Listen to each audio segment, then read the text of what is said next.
안녕하십니까, 이진우입니다.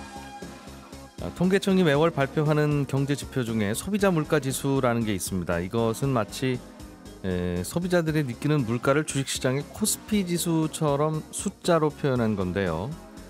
내가 느끼는 물가는 많이 올랐는데 통계로 발표되는 거 보면 별로 안 올랐다 하는 경우들이 또 꽤 있죠. 어떻게 조사를 하길래 이렇게 차이가 나는 건지도 좀 들여다보고 싶고, 마침 이번에 소비자 물가 지수를 측정 산정하는 데 포함되는 물건들, 상품들의 종류가 좀 바뀝니다. 오늘 소비자 물가 지수 이야기 좀 해보겠습니다. P2P라는 금융 서비스가 있습니다. 이게 돈이 필요한 사람과 돈을 빌려주고 이자를 좀 받고 싶은 사람을 직접 연결해주고 중간에서 수수료 받는 건데요. 요즘 몇몇 P2P 업체가 그동안 이자를 법정 최고금리 이상 받았다고 해서 논란입니다. 어떤 내용인지 알아보겠습니다. 최근에 미국 라스베가스의 한 호텔 개발 사업이 디폴트 사태로, 그러니까 사업이 부도가 난 거죠. 투자금 전액을 날리는 일이 있었는데, 여기에 투자를 한 국내 기관 투자자들이 투자 주관을 맡은 국내 증권사를 대상으로 소송을 제기합니다. 불안전 판매가 있었다는 게 이유인데 또 무슨 문제가 있어서 이런 소란이 벌어지는 건지도 자세하게 들여다보겠습니다. 6월 16일 수요일 손에 잡히는 경제, 광고 듣고 시작하겠습니다. 네, 매일 쏟아지는 경제 뉴스들 중에서 새롭고 의미 있는 뉴스들만 고르고 골라서 잘 전달해드리는 시간입니다. 오늘도 에셋플러스 김치영 경제뉴스 큐레이터, 손에 잡히는 경제 박세훈 작가, 김현우 행복자산관리연구소장, 든든한 세 분과 함께합니다. 어서 오세요. 네, 안녕하세요. 자, 소비자 물가지수가 매달 발표는 되는데, 이 소비자 물가지수라는 게 우리가 쓰는 모든 물건들의 가격을 다 더하고 평균하고 하는 거는 안타깝게 아니에요. 아닙니다. 우리가 많이 쓰는 대표 품목들을 집어넣어서 계산을 하는데, 예전에 우리 세수할 때 세수대야 있었잖아요. 세수대야. 있으셨어요? 집에? 있었습니다. 있었죠. 지금도 있는데 세수대야로 용도로는 안 쓰죠. 강아지 목욕시킬 때 쓰고 뭐 이렇게. 강아지는 없어서 모르겠는데 다른 용도로 어쨌든 김장할 때도 쓰고. 근데 요즘에는 이제 세수대에서 세수하시는 분들 아직도 있긴 하나 많지는 않으니까 그제 빠지고 이제 다른 거 들어가겠죠. 그렇습니다. 그런 것들을 이제 5년에 한 번씩 하는데, 큰 개편을 5년에 한 번씩 하는 겁니다. 이번에도 한다는 거죠. 예, 이번에 하는데 총 지금은 460개 품목이긴 한데 이게 늘 수도 있고 줄 수도 있습니다. 그 5년 주기로 대규모 개편을 하는 애가 올해 이제 하고, 지난번에 한 게 이제 2015년에 한번 개편을 해가지고 그때 이제 사라진 것들이 있고 새로 생긴 것들이 있습니다. 대표적으로 보자면은 사라진 거는 사전, 우리 영안 사전 이런 거 이제 거의 안 쓰잖아요. 아이고. 사전 그리고 커피에 타 먹는 프림. 프림. 그것도 아직 쓰는 분도 있으나 잘 안 쓴다. 그렇죠. 근데 의외인 건 뭐 꽁치가 사라졌더라고요. 대신에 생긴 것들이 뭐 현미, 블루베리, 뭐 헬스기구 이런 것들이 포함이 됐어요. 그러니까 그때마다 사람들이 많이 쓰는 게 들어가기는 하는데, 그렇다고 해가지고 이걸 주기적으로 짧게 바꾸게 되면 이 소비자 물가지수라는 게 물가가 얼마나 오르고 내리고 하는 건 추이를 봐야 되는데, 최소한 작년 거랑 올해 거가 물건 종류는 같아야 비교를 하죠. 그렇죠. 그리고 이제 5년마다 이런 정도의 텀은 둬야 그런 물가가 얼마나 오르고 내리냐의 추이를 볼 수 있는데, 너무 자주 바꾸는 것도 문제가 생길 수 있고요. 그래서 5년에 한 번. 대통령도 그래서 5년에 한 번 바꾸죠. 그 이유는 모르겠습니다. 너무 자주 바꾸면 또 안 되고, 너무 길게 하면 또 그러니까. 맞습니다. 요 대표 품목을 보면은 우리나라 사람들이 어느 정도의 물건을 그렇게 그래서 일정하게 쓰고 있는지가 좀 보이는데요. 견과류 하면 머릿속에 떠오르는 거 뭐 있으세요? 호두. 호두, 땅콩, 그렇죠. 뭐 이런 등등. 땅콩하고 아몬드 이런 것들은 대표 품목이 현재 있는데, 호두는 없습니다. 원래 없었어요? 네, 없습니다 지금. 호두는 많이들 안 드신다. 안 드시나 봐요. 또 과일 중에서 밤은 있는데 대추는 없고요. 닭은 닭고기도 있고 치킨도 있고 삼계탕도 있는데, 오리고기는 오로지 외식 품목 중에만 있습니다. 오리구이.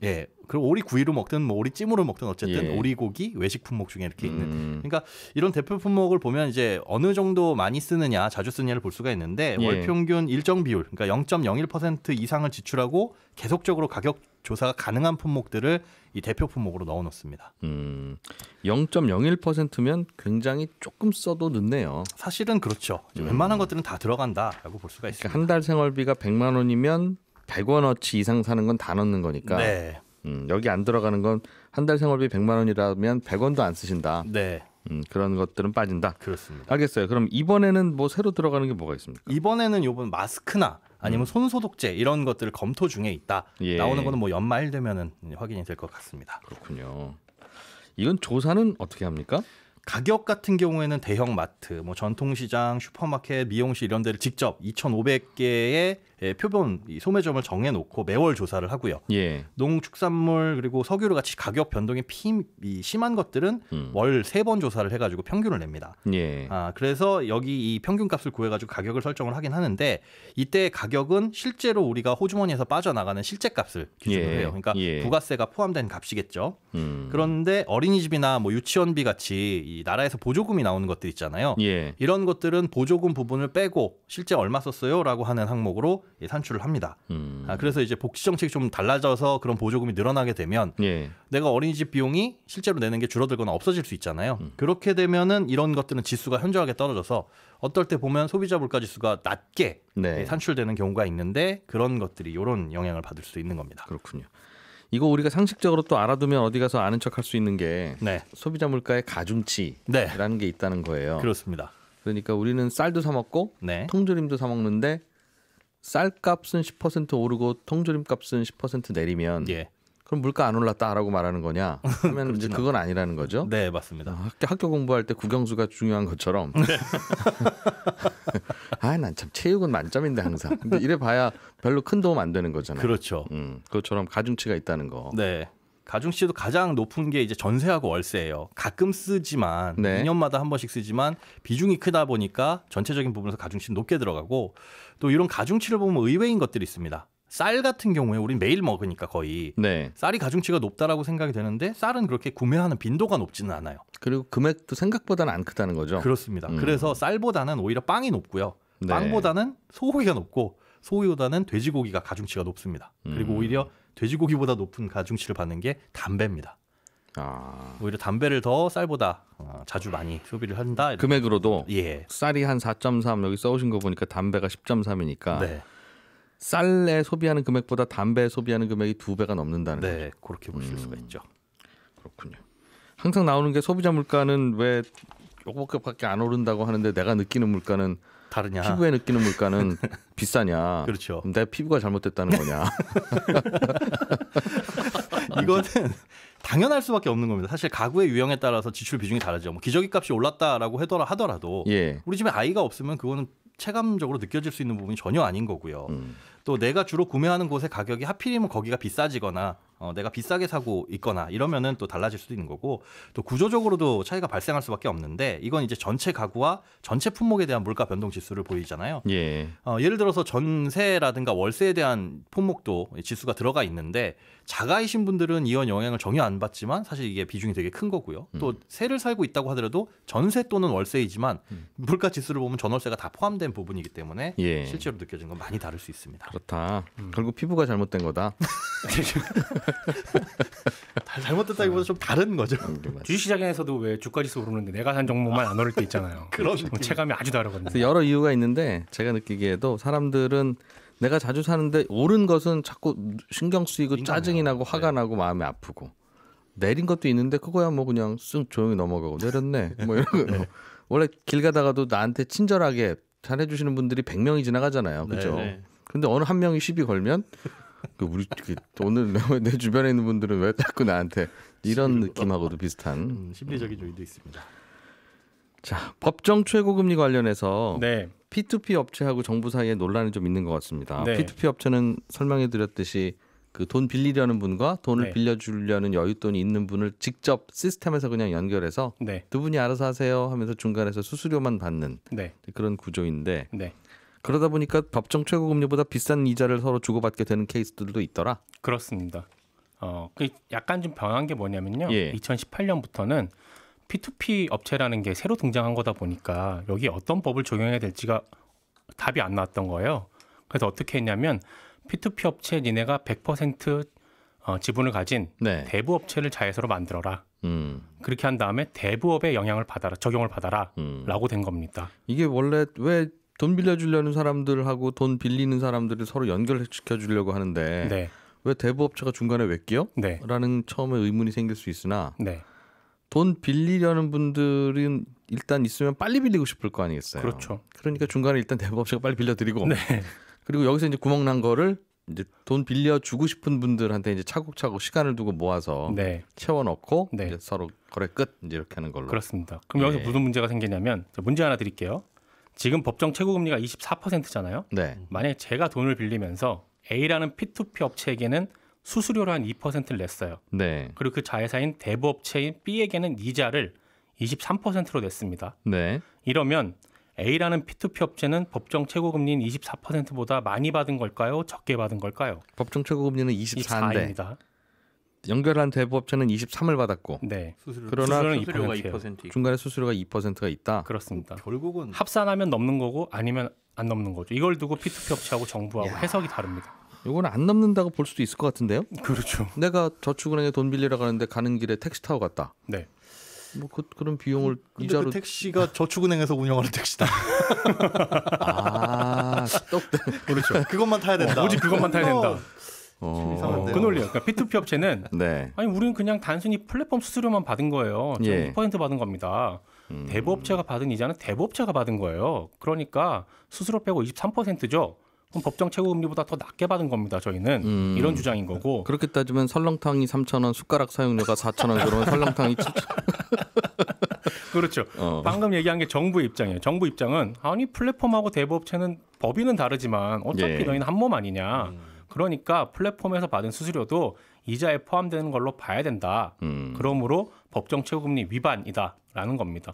정부는 이런 내용이 2019년에 네. 그 P2P 가이드라인이라는 걸 발표했는데 여기에 포함이 이미 돼 있었다라는 라는 거고. 주장이고. 네, P2P 업체는 아니 가이드라인이라는 건 말 그대로 그냥 가이드라인이지 법적으로 예. 실효성은 없는 거 아니냐라고 맞서고 있는데 그래서 이게 P2P 업체의 플랫폼 수수료를 이자로 볼 거냐 아니면 단순 중개 수수료로 볼 거냐라는 예. 논란이 계속 있었는데 작년에 법원에 판결이 하나 나왔어요. 대부업체 시행령에서 정한 연 24% 이자율 초과한 수수료는 그러니까 수수료는 명칭이 무엇이든 다 이자로 봐야 한다는 겁니다. 정부 말이 맞다. 맞습니다. 판결로 따르면. 게임 끝난 상황인 것 같다. 그렇습니다. 그리고 원래 또 정부 의견과 업계 의견이 충돌하면 웬만하면 정부의 의견이 맞는 걸로. 그리고 가이드라인이라는 거는 어. 지키라고 준 거니까요. 그런 입장이죠. 특히 금융회사들은 뭐 네네, 정부가 이거 뭐 다 그렇게 하고 해석하지는 있기 않습니다. 때문에. 업계에서. 네. 그리고 수수료도 이제는 이자에 포함된다라고 아예 작년에 시행된 관련 법에서 아예 딱 못을 박아버렸어요. 하여간 소비자 주머니에서 나간 관련 비용은 다 이자로 본다 이거죠. 그렇습니다. 근데 그렇다면 얘가 예를 들면 은행에 가서 4%짜리 이자를 내고 대출을 받았어요. 네. 그런데 그 다음 날 제가 대출 받지 말아야 되겠다라고 마음이 변해서 다시 갚아버렸어요. 네. 그러면 중도 상환 수수료를 내게 하잖아요. 네. 그렇죠. 대출 받은 금액의 한 1.5, 한 2% 낸단 말이에요. 근데 난 이틀 만에 그만큼 금액을 낸 거잖아요. 네. 네. 예를 들면 1억을 빌렸다가 200만 원 내고 딱 나오면 이틀에 200만 원을 받아? 이거 연이율로 환산해 볼까? 뭐 이러면 굉장히 높아질 텐데. 그렇죠. 그래 이것도 수수료지 않습니까? 아 이례적인 수수료. 네. 그러면 이자 제한법 어긴 건가요? 그래서 그 최고금리 산정할 때 빼주는 게 딱 세 가지 있습니다. 아 이거는 이자로 안 본다. 요거는 안 한 게. 본다. 예. 세 개 있는데 첫 번째가 담보권 설정하는 데 들어가는 비용, 아, 두 번째가 결정 비용 그렇죠. 이런 거. 신용정보 조회하는 데 들어가는 비용, 그리고 조금 전에 말씀하신 조기 상환 수수료의 경우에 네. 상환하는 금액의 1%를 넘지 않는 금액까지는 빼줍니다. 그 은행들이 필요한 건 빼주는군요. 네, P2P나 대부업체가 필요한 건 안 빼주고. 아, 그렇습니다. 알겠습니다. 그러니까 이거 제외한 뭐 모든 비용은 이제 이자로 간주가 되니까 7월부터 또 법정 최고금리 내려가잖아요. 20%로. 예. P2P 업체에서는 이거 대출할 때는 이자에다 수수료까지 다 더해서 최고금리는 20% 넘지 않게 해야 합니다. 소비자들도 내가 이것저것 낸 비용이 20% 넘어가는 걸로 보이면 네. 연 환산했을 때 그렇습니다. 네네. 권리를 침해당하시는 거니까 이거는 네. 잘 알아두셨다가 고려하시라 그런 네, 얘기네요. 그렇습니다. 알겠습니다. 미국 라스베이거스의 네. 호텔에 우리나라 증권사들이 투자를 했다가 다 날린 모양이에요. 이게 국내 증권사들이 한 2019년도에 판매한 더 드루 호텔 프로젝트 건에 투자되는 상품인데요. 예. 여기에 투자한 기관 투자자들과 개인 투자자들이 지금 소송에 나선 겁니다. 3천억 원 정도의 투자를 국내에서 진행이 됐는데 예. 지금 상황은 지금 한 푼도 못 건지는 상황이 되어 있습니다. 미국의 호텔 짓는 건입니까? 호텔을 산 건입니까? 짓는 건입니다.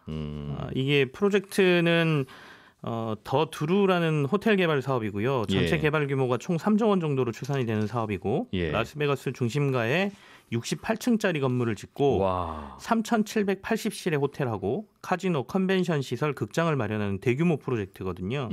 이게 원래 2008년도 글로벌 금융위기로 개발이 한 차례 중단된 거를 예. 2017년도에 미국의 부동산 개발회사 위트코프 그룹이 매입하면서 재추진되는 과정에서 그 땅을 사서 네, 우리나라 증권사들이 일종의 프로젝트 파이낸싱 주관 업무를 맡게 된 것이고요. 예. 총 7천억 규모의 프로젝트를 따내와서 4천억 원은 미국 현지의 인베스트먼트 회사들에 가서 대출로 충당을 해서 선순위 대출을 그쪽에 내주고 예. 3천억 원을 국내로 들고 와서 기관 투자자하고 개인들한테 상품으로 만들어서 판 건데 그러면 7천억 원 돈 모아 오면 수수료 얼마 줄게 하는 것도 보고 증권사들이 이제 여기저기 맞습니다. 뛰어다닌 거군요. 네네, 그런 셈이죠. 예.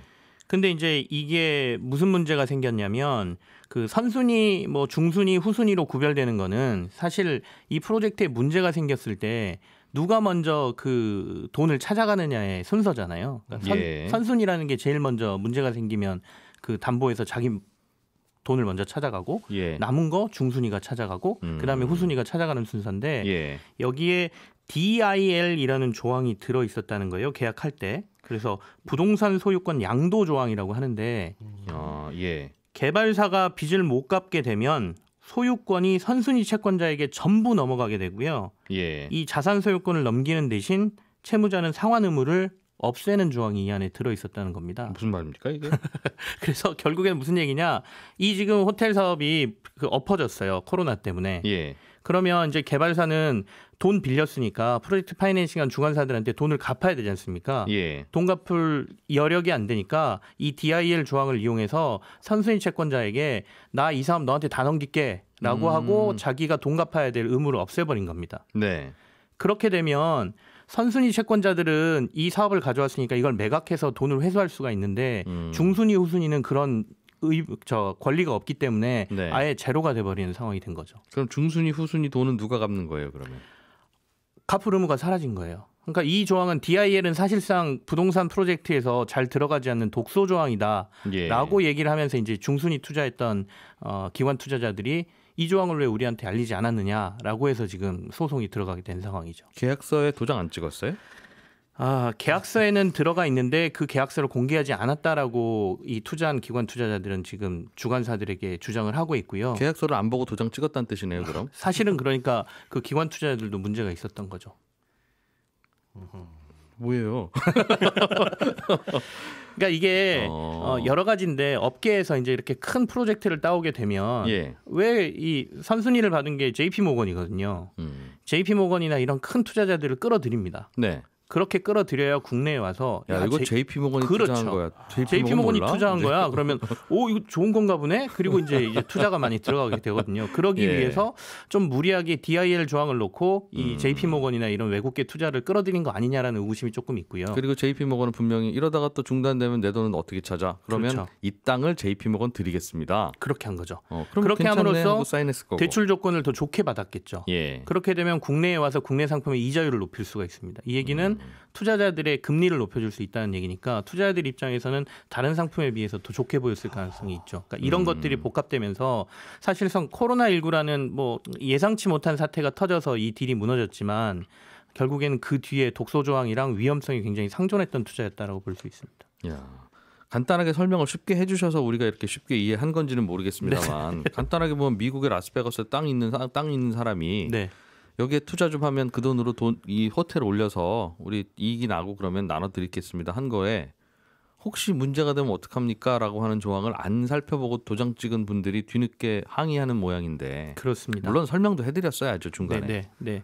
근데 이 문제가 기관 투자자들 같은 경우는 아까 그 이 독소 조항이나 계약서를 일일이 확인하고 할 수 있는 네. 전문가들이잖아요. 그러니까 아마 소송에서 어떻게 될지는 모르겠는데 신한금융 쪽 그 신한금융 투자하고 은행은 이 상품을 개인 투자자들에게도 팔았어요. 예. 사모펀드로 만들어서 팔고 DLS라는 상품으로 만들어서도 팔았거든요. 근데 그 과정에서는 이런 것들에 대한 고지가 제대로 안 됐을 경우에는 불안전 판매 요소가 굉장히 강하다고 볼 수 있습니다. 예. 아이고 그러니까 바깥에 나가서 뭐 이렇게 투자한 경험이 많지 않으니까 또 이렇게 당했는지도 모르겠고 아무튼 시끌시끌하겠네요.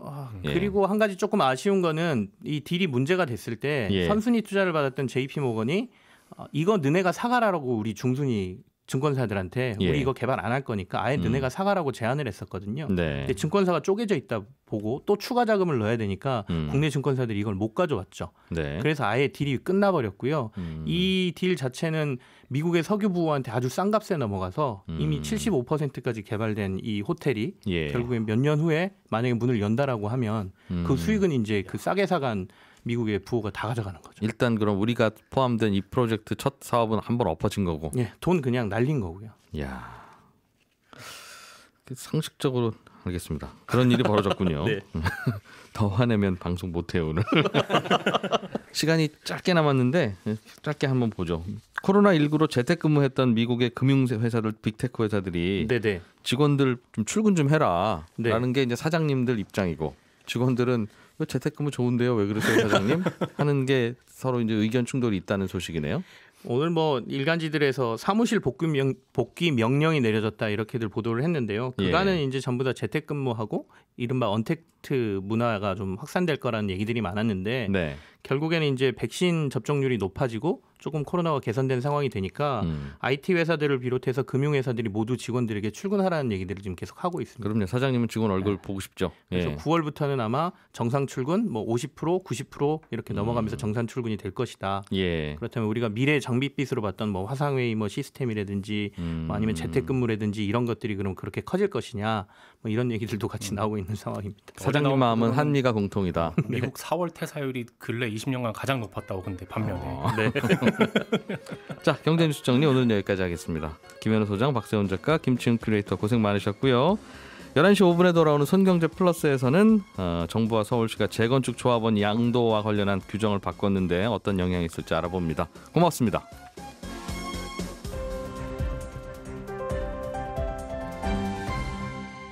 경제를 생각하는 사람들의 즐거운 습관. 이진우의 손에 잡히는 경제.